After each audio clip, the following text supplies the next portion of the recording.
When did you last sit in complete silence? Not the silence of waiting for something to begin. Not the silence of a room where the television has been switched off. Real silence. The silence that is not the absence of noise, but the presence of something deeper than noise. Most of us are afraid of it. We fill every available moment, every commute, every meal, every space between tasks with sound, with screens, with the endless scroll of other people's thoughts. Not because we are busy, because silence asks something of us that noise never does. It asks us to be present to ourselves. And that, for most of us, is the most challenging thing in the world. But three of the greatest civilizations in human history understood silence not as the absence of something, but as the presence of everything. Today we explore what that means through the Stoics of ancient Greece, through the Vedic and Buddhist wisdom of ancient India, and through the Taoist and Confucian masters of ancient China. Stay with me, because what these ancient voices discovered about silence will not just quiet the noise around you. It will introduce you to the one voice that matters most, your own. Marcus Aurelius understood something that most leaders never grasp.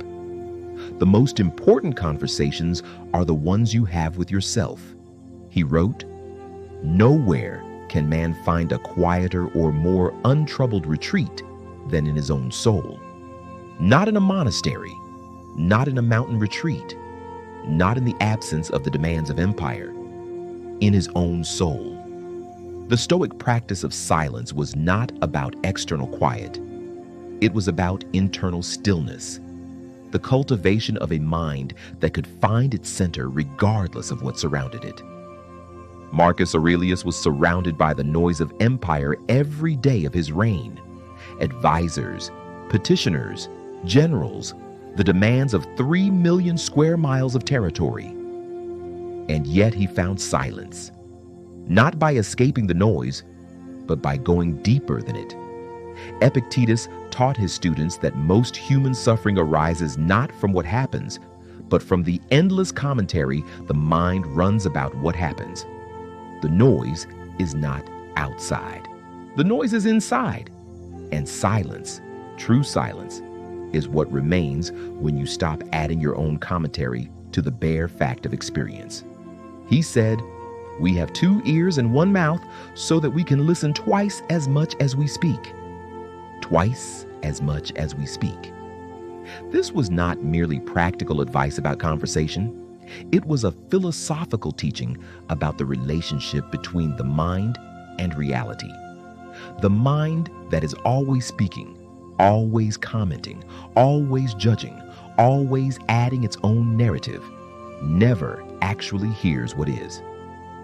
The mind that learns to be silent begins to perceive reality as it actually is, rather than as the noise of its own preferences and fears and assumptions has shaped it to appear. Seneca wrote to Lucilius, "Retire into yourself as much as you can. Associate with those who will make a better man of you. Retire into yourself, not escape from the world, but the deliberate, daily practice of returning to the stillness at the center of your own being. That stillness is always there. The noise, both external and internal, is what obscures it. Silence is not something you create. It is something you uncover." In the ancient Vedic tradition, silence was not merely a practice. It was considered the very nature of ultimate reality. The Upanishads describe Brahman, the ground of all being, as that from which words turn back having failed to reach it. Silence is not the absence of God. In the Vedic understanding, silence is closer to the nature of God than any word can be. Ramana Maharshi, the great sage of Tiruvannamalai, whose ashram you yourself visited in 2022, taught almost entirely through silence. Visitors would come from around the world with their questions, philosophical, personal, spiritual, and Ramana would sometimes sit with them in silence for hours, and they would leave transformed. Not because their questions had been answered in words, but because in the quality of his silence, they had touched something in themselves that was deeper than any question. He said, "Silence is the most powerful form of speech. Silence is the most powerful form of speech. Not because it communicates nothing, but because it communicates everything that words cannot reach. The mind that has found its silence has found its source. And from that source, everything that needs to be said arises naturally and precisely without the noise of the ego distorting it." The Buddhist tradition approached silence through the practice of meditation, Vipassana, clear seeing. The Buddha taught that the untrained mind is like a drunken monkey, swinging from branch to branch, from thought to thought, never still, never present, never actually experiencing the moment it is in. The practice of silence, of sitting with the bare experience of being without the commentary of the mind, was not a luxury for the Buddha. It was the path. The path to what? To seeing things as they are, not as the noise of desire and aversion and fear has shaped them to appear, but as they actually are.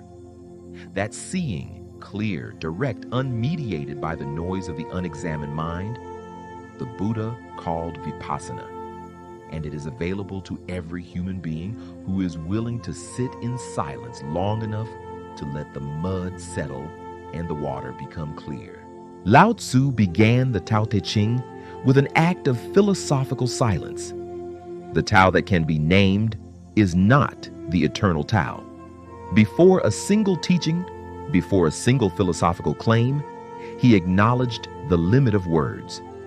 What is most real cannot be fully captured in language. The name is not the thing. The word is not the reality. The map is not the territory. And therefore, silence carries more of the truth than speech can ever fully hold. He wrote, "To the mind that is still, the whole universe surrenders, the whole universe.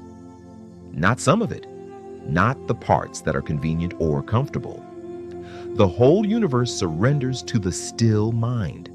This is the Taoist teaching on silence.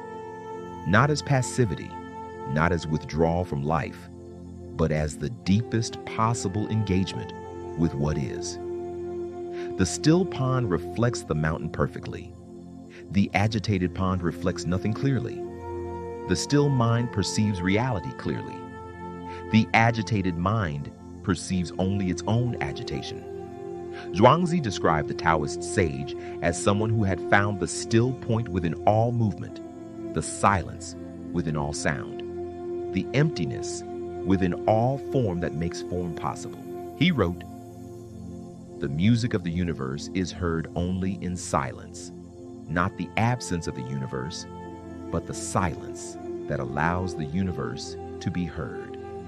Confucius, whose teaching was fundamentally about conduct and relationship, understood that the foundation of all right conduct was the quality of attention you brought to it.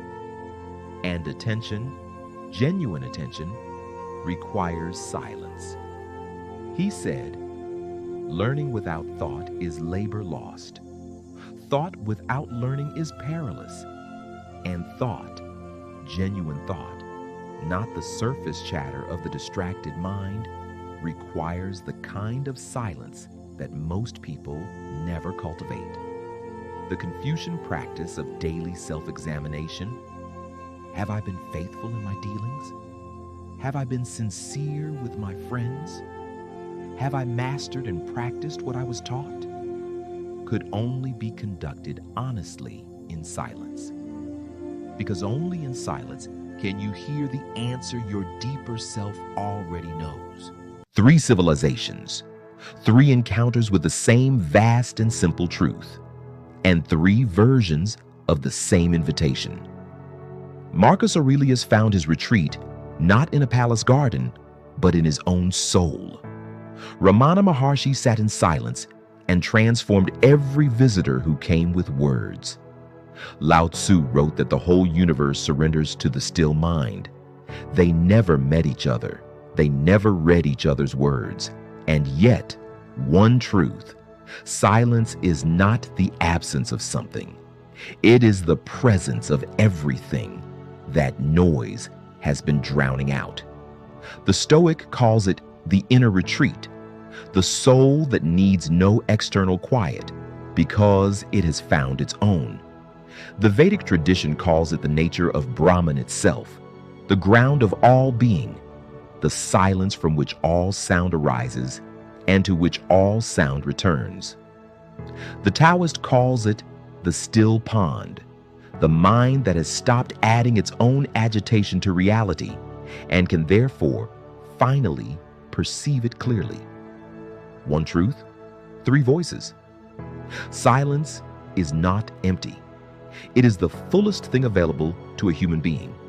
It is where you hear what you have always known but could never quite hear above the noise. It is where the question and the answer discover they were always the same thing.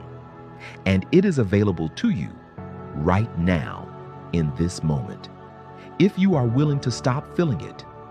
Subscribe to One Truth, Many Voices, where every week we sit with the greatest minds of Greece, India, and China and listen for the wisdom beneath all their words. One truth, many voices, many paths. See you next week.